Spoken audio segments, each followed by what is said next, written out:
केंद्रीय गृह मंत्री अमित शाह जम्मू कश्मीर के हालात पर परसों यानी जून 3, 2022 को एक मीटिंग करने वाले हैं और ये मीटिंग 16 आम नागरिकों की टारगेटेड हत्याओं के बाद ये मीटिंग बड़ी सिग्निफिकेंट होने जा रही है। और जैसा कि कल आपको मालूम है कि सांबा से ताल्लुक़ रखने वाली एक महिला टीचर जो कुलगाम के एक इलाके में पढ़ाती थी, गोपालपुरा में पढ़ाती थी, उन पर आतंकियों ने हमला किया जिसमें वो शहीद हो गई। उससे पहले कश्मीरी पंडित समुदाय से ताल्लुक़ रखने वाले राहुल भट्ट, उनको आतंकियों ने निशाना बनाया। इन दोनों को निशाना बनाने के अलावा 14 अन्य लोग हैं जिन्हें इस साल में अभी तक आतंकी जो है निशाना बना गए हैं। और ये सब कुछ जो है पुलिस खुद मानती है कि ये गैंग है, जो गैंग जिसके हाथ में पिस्टल दिया गया है, ये पिस्टल पाकिस्तान से दिया गया है, यही गैंग ये सारी की सारी कार्रवाइयां कर रहा है। लेकिन आज भी आतंकियों ने एक आम नागरिक को साउथ कश्मीर के शोपियान डिस्ट्रिक्ट में कीगम के इलाके में उसे जख्मी किया। उसकी टांग में गोली लगी है, उसे हॉस्पिटल शिफ्ट किया गया जहां पर उसकी कंडीशन जो है स्टेबल बताई जा रही है। इस आम नागरिक का नाम फारूक अहमद शेख है, ये पुत्र हैं गुलाम नबी के। दूसरी तरफ 3 तारीख को जो केंद्रीय गृह मंत्री मीटिंग लेने जा रहे हैं, इससे पहले सूत्र ये बता रहे हैं कि केंद्र सरकार ने ये साफ कर दिया है कि आतंकियों को, आतंकियों के समर्थकों को और आतंकियों के साथ सहानुभूति रखने वालों के खिलाफ कार्रवाइयां तेज होंगी। आने वाले दिनों में ऑपरेशंस और ज्यादा तेज होंगे और आतंकियों को, उनके मददगारों को, उनके सिंपैथाइजर्स को, उनके साथ सहानुभूति रखने वालों को, उनकी मदद करने वालों को, उनको शेल्टर देने वालों को और उनके लिए लेख लिखने वालों को, उनके लिए उनकी सपोर्ट में, उनके संरक्षण में बयान देने वालों तमाम लोगों के खिलाफ कार्रवाइयां की जाएंगी। तमाम चीज़ों को मॉनिटर किया जा रहा है, सभी लेवल्स पर मॉनिटर किया जा रहा है। सूत्र ये बताते हैं कि केंद्र सरकार के पास जो रिपोर्ट जा रही है उनमें साफ तौर पर यह बात खुलकर लगभग तमाम एजेंसीज कह रही हैं कि आतंकी छटपटा रहे हैं। फौज के ऊपर हमला करना उनको महंगा पड़ रहा है, जहां पर भी वो ऐसी कोशिश करते हैं मारे जाते हैं। अब उन्होंने ये तय किया है कि वो सॉफ्ट टारगेट्स आम नागरिकों को अपना निशाना बनाएंगे और जब वो आम नागरिकों को निशाना बनाते हैं उसके नतीजे में जो खबर बनती है, जो हंगामा होता है, वो हंगामा पूरी दुनिया तक पहुंचता है।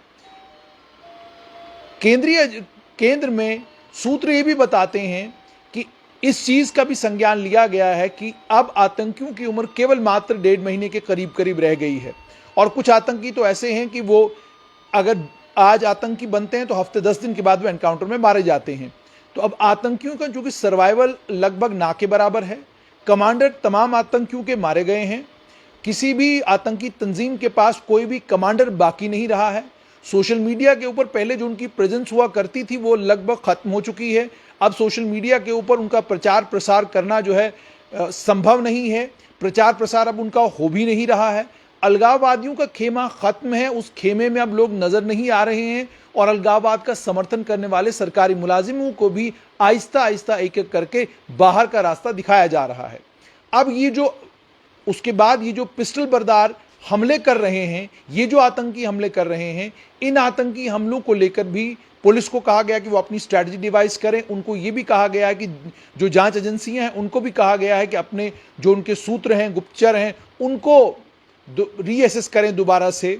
और गुप्तचर एजेंसियों से ये भी कहा गया है कि उनके जो सोर्सेज हैं ग्राउंड पर, उन सोर्सेज को और ज़्यादा अलर्ट करने की और ज़्यादा उनसे काम लेने की ज़रूरत है। लेकिन दूसरी तरफ सबसे अहम बात जो मैं आप तक पहुंचाना चाहता हूं वो ये है कि सूत्र ये बताते हैं कि केंद्र सरकार ने यह तय किया है कि किसी के साथ भी किसी भी तरह की नरमी नहीं बरती जाएगी। किसी भी तरह का कॉम्प्रोमाइज आतंकवाद के साथ संभव नहीं है। किसी भी अलगाववादी नेता को, जो पहले होता था कि जब भी इस तरह के हालात और ख़राब होते तो किसी अलगाववादी नेता को छोड़ दिया जाता या कोई बातचीत का अमल शुरू हो जाता, कोई ट्रैक 2 के ऊपर किसी के साथ बातचीत शुरू हो जाती, कहीं ट्रैक 3 के ऊपर किसी के साथ बातचीत शुरू हो जाती, तो उसको लेकर भी केंद्र सरकार ने यह मन बना लिया है कि ना ट्रैक 2 पे किसी से बात होगी, ना ट्रैक 3 पे किसी से बात होगी, किसी ट्रैक पर कोई बातचीत नहीं होगी। मामला सीधा यह है कि आतंकवाद को संरक्षण देने वाले, समर्थन करने वाले, आतंकवाद का साथ देने वाले आतंकियों को प्रेरित करने वाले वो तमाम लोग आइडेंटिफाई किए जाएंगे और आहिस्ता आहिस्ता उन तमाम लोगों के खिलाफ कार्रवाई होगी। आने वाले दिनों में कुछ और सरकारी मुलाजमों को बाहर का रास्ता दिखाया जा सकता है। आने वाले दिनों में यूनिवर्सिटियों से ताल्लुक रखने वाले कुछ प्रोफेसर साहिबान को भी बाहर का रास्ता दिखाया जा सकता है, क्योंकि उनको लेकर भी सबूत पक्के मिले हैं कि वो युवाओं को आतंकी बनाने के लिए प्रेरित करने का काम कर रहे थे। लोगों को आइडेंटिफाई करने का काम चल रहा है। दूसरी तरफ केंद्र सरकार का यह भी मानना है कि ये जो प्रेशर बनाया गया है आतंकियों के ऊपर, उससे आतंकी छटपटा रहे हैं और उसी का नतीजा है कि चूंकि अब वो फौज के साथ लोहा लेने से डरते हैं, वो जानते हैं कि मारे जाएंगे, तो उसी का नतीजा है कि अब उन्होंने दूसरा एक रास्ता अपनाया है। वो दूसरा रास्ता है आम नागरिकों के ऊपर गोलियां चलाना, आम नागरिकों को अपना निशाना बनाना। दूसरी तरफ एक और ऑर्डर किया गया कि 6 जून से पहले पहले तमाम जितने भी जम्मू संभाग से ताल्लुक रखने वाले कर्मचारी हों या कश्मीरी पंडित समुदाय से ताल्लुक रखने वाले कर्मचारी हों, वो जितने भी इंटीरियर एरियाज में काम कर रहे हैं वहां से उनको निकाल कर उन डिस्ट्रिक्ट हेडक्वार्टर्स पर लाया जाए और वहां लाया जाए जहां उनके लिए काम करना भी आसान हो और आतंकियों को उन्हें अपना निशाना बनाना भी मुश्किल हो। इस चीज पर भी काम हो रहा है।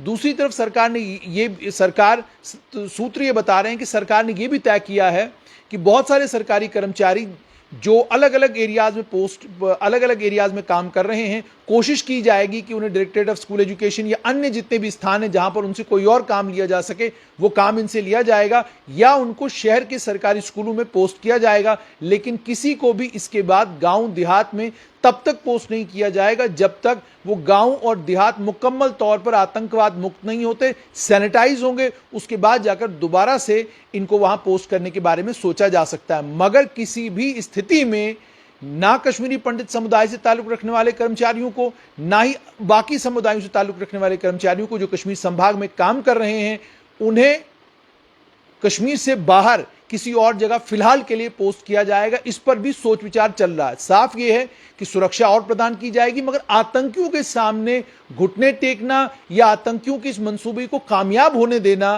कि अल्पसंख्यक समुदाय के लोग घाटी में जाकर रीसेटल ना हो, कश्मीरी पंडित समुदाय के लोग घाटी में जाकर रीसेटल ना हो पाए, ये जो केंद्र सरकार की मंशा है, इस मंशा को विफल करने की जो आतंकी कोशिश कर रहे हैं, उसे किसी भी तरीके से कामयाब नहीं होने दिया जाएगा। हर मुमकिन कदम उठाया जाएगा, सिक्योरिटी फोर्सेस हर मुमकिन कदम उठाया जाएगा कश्मीरी पंडित समुदाय के लोगों को सुरक्षा प्रदान करने के लिए। हर मुमकिन कदम उठाया जाएगा उन तमाम कर्मचारियों को सुरक्षा प्रदान करने के लिए जो आतंकियों के निशाने पर हैं, और इंटेलिजेंस गैदरिंग को बढ़ाया जाएगा और यह भी सुनिश्चित किया जाएगा कि ये जो पिस्टल गैंग कश्मीर घाटी में इस समय सक्रिय है, इस गैंग के साथ जुड़े हुए जितने भी लोग हैं जल्द से जल्द उनको ढूंढ निकाला जाए। उस पर भी जबरदस्त तरीके से जो है काम करने के लिए केंद्र सरकार ने दिशा निर्देश जो है वो दे दिए हैं।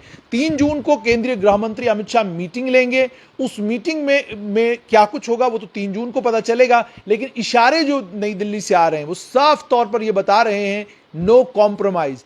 किसी तरह का कोई कॉम्प्रोमाइज आतंकवाद अलगाववाद से घाटी में नहीं होगा। कोई भी आदमी जो इस मुगालते या इस गलतफहमी में है कि ये जो आम नागरिकों को निशाना बनाने का जो सिलसिला शुरू हुआ है, इस सिलसिले के नतीजे में कोई ट्रैक 2 या ट्रैक 3 खोला जाएगा, कोई ट्रैक नहीं खोला जाएगा, बल्कि आतंकियों को निशाना बनाया जाएगा, उनके समर्थकों को ढूंढ कर निकाला जाएगा और उनके सिंपथाइजर्स के खिलाफ कानूनी कार्रवाई होगी। उनके सिंपथाइजर्स को सरकारी मुलाजमत में अगर हैं तो उनको बाहर का रास्ता दिखाया जाएगा और हर मुमकिन कोशिश की जाएगी सुरक्षा प्रदान करने की उन तमाम कर्मचारियों को जो घाटी में इस समय काम कर रहे हैं। आइडेंटिफाई कर लिए गए हैं सारे लगभग सरकारी कर्मचारी। 6 जून से पहले सभी ये डिस्ट्रिक्ट हेडक्वार्टर्स पर आ जाएंगे और उसके बाद भी एक स्ट्रैटेजी बनाई जाएगी, जिस स्ट्रैटेजी के जरिए ये इंश्योर किया जाएगा कि आतंकी अपने मंसूबों में कामयाब न हो और उनके समर्थक और उनके साथ सिंपैथी रखने वालों के खिलाफ भी कार्रवाइयां हो। दूसरी तरफ जैसे मैंने आपको कहा कि वो तमाम लोग जो आतंकवाद का किसी भी तरीके से संरक्षण कर रहे हैं उन्हें बख्शा नहीं जाएगा। इसके बीच में नजर उन तमाम बयानों पर भी है केंद्र सरकार की जिन बयानों में ऐसा लगता है कि कुछ राजनीतिक लोग आतंकवादियों को आइडिया बांटते नजर आ रहे हैं। उन नेताओं पर भी सरकार की नजर है और सरकार ने साथ साथ में, जैसे मैंने आपको पहले ही कहा था कि RFID और बहुत सारी और टेक्नोलॉजीज का इस्तेमाल किया जाएगा, ड्रोन्स का इस्तेमाल किया जाएगा। आने वाले कल में चूंकि अमरनाथ यात्रा शुरू होने जा रही है, उस यात्रा को मुकम्मल तौर पर सुरक्षा प्रदान करने के लिए एक तो सिक्योरिटी फोर्सेस का माकूल बंदोबस्त किया जाएगा। माकूल बंदोबस्त करने के साथ साथ में ड्रोन्स इस्तेमाल किए जाएंगे। ड्रोन्स इस्तेमाल करने के साथ साथ में RFID इस्तेमाल किया जाएगा और भी बहुत सारी ऐसी चीजें हैं जिससे ये इंश्योर किया जाएगा कि लगभग 8 लाख यात्रु इस बार जो है 2 साल के इस गैप के बाद यात्रा करने जा रहा है, ताकि वो आराम से शांतिपूर्ण तरीके से यात्रा कर सकें। तो साफ दिल्ली से संदेश ये, आतंकवाद के ऊपर कड़ा प्रहार होने जा रहा है।